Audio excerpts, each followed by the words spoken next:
আসসালামু আলাইকুম ওয়া রাহমাতুল্লাহি ওয়া বারাকাতুহু। ওয়ালাইকুম আসসালাম রহমতুল্লাহি ওয়া বারাকাতুহু। হযরত কেমন আছেন?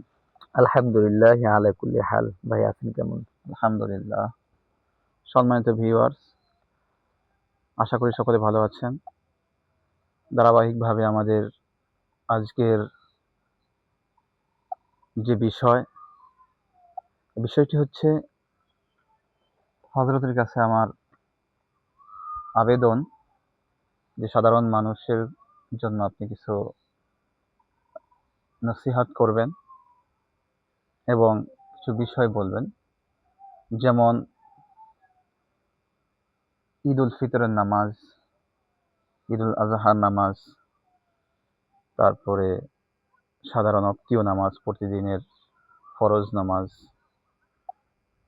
এবং জানাজার নামাজ।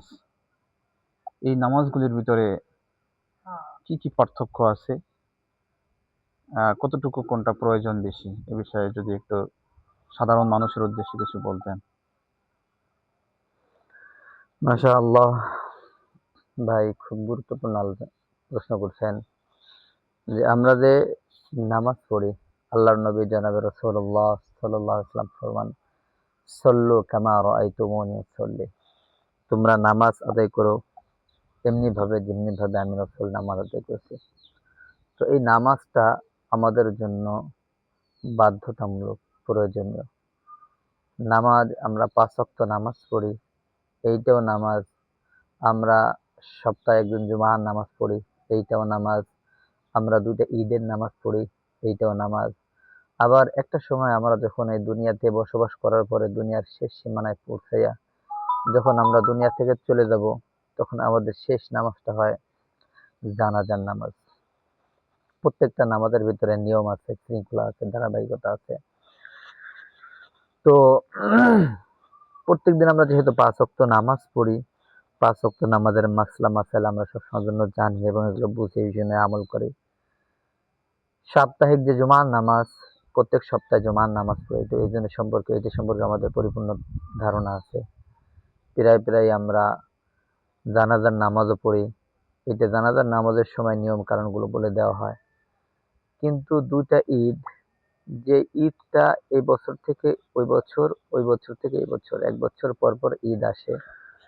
তো ঈদের নামাজের নিয়মটা হচ্ছিল যে যখন জুমার নামাজের যেমন খুতবাটা নামাজের আগে পড়া হয়, খুতবার আগে একটা আজান হয়, আজানের পরে খুতবা হয়, খুতবার পরে নামাজ হয়। এটা হলো জুমার নামাজের নিয়ম। আর ঈদের নামাজের নিয়মটা হচ্ছিল যে নামাজের পরে তারপর হলো খুতবা হয়, খুতবা হওয়ার পরে তারপর হলো দোয়া। তো ঈদ উল ফিতর এবং ঈদ উল আজহার নামাজ, ২ নামাজের নিয়ম একইভাবে ঈদ উল ফিতর এবং ঈদ উল আজহার নামাজ। তো এখানে নিয়মটা হচ্ছিল আমরা সর্বপ্রথম দাঁড়াই, দাঁড়ানোর পরে এরপরে ইমাম সাহেব, হ্যাঁ, তাকবীর দিয়ে হাত বাঁধে, আল্লাহু আকবার বলে হাত বাঁধি। হাত বাঁধার পরে সানা পড়ে। ইমাম সাহেবের সঙ্গে আমরাও পিছনে মুক্তাদি যারা আছি তারাও সানা পড়ি। সানা পড়ার পরে এরপরে ইমাম সাহেব অতিরিক্ত ৩টে তাকবীর পড়ে, আল্লাহু আকবার বলে হাত ছেড়ে দেয়, আল্লাহু আকবার বলে হাত ছেড়ে দেয়, আল্লাহু আকবার বলে হাত ছেড়ে দিয়ে ৩য় তাকবীরের সময় আল্লাহু আকবার বলে হাত বেঁধে এরপরে সূরা ফাতিহা, সূরা ফাতিহার সঙ্গে আরেকটা সূরা মিলায়, আরেকটা সূরা মিলানোর পরে তারপরে রুকু সেজদা করে ওই রাকাত শেষ করে ২য় রাকাতে যে সর্বপ্রথম পুনরায় তাকবীর না দিয়ে কি করে ইমাম সাহেব প্রথমে সূরা ফাতিহা পড়ে, সূরা ফাতিহার সঙ্গে আরেকটা সূরা মিলায়, আরেকটা সূরা মিলানোর পরে এরপরে রুকুতে যাওয়ার আগে অতিরিক্ত ৩টা তাকবীর দেয়, আল্লাহু আকবার বলে হাত ছেড়ে দেয়, আল্লাহু আকবার বলে হাত ছেড়ে দিতে হবে, আল্লাহু আকবার বলে হাত ছেড়ে দিয়ে ৪র্থ তাকবীর আল্লাহু আকবার বলে রুকুতে যেতে হবে। এরপরে আমরা যে উক্তীয় নামাজ পড়ি এই নামাজের মতো বাকি নামাজটা শেষ করতে হবে। কি শুধু ইমাম সাহেব বলবে নাকি ইমাম সাহেবের সঙ্গে মুক্তাদিরাও সবাই ঠিক এইভাবেই রুকু করবে সেজদা ধারাবাহিক? সমস্ত ধারাবাহিক। জাযাকাল্লাহ ভাই।